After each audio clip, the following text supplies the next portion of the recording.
ভাল পোৱাৰ চলেৰে বিষাদৰ ৰং সানিছে তুমি। কবি সীমান্ত ৰাভা, আবৃত্তি কল্পনা সাগৰ।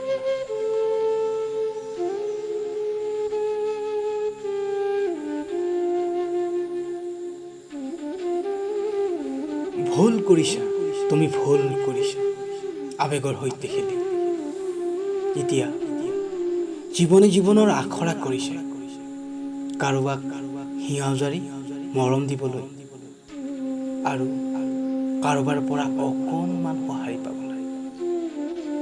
উকা যৌৱনে দুৰ্বলতাৰ সুযোগ লৈ সহস্ৰজনৰ মাজত তুমি দেখা দিলা সপোনৰ ঘৰখন জীপাল কৰিবলৈ প্ৰতিশ্ৰুতি লৈ।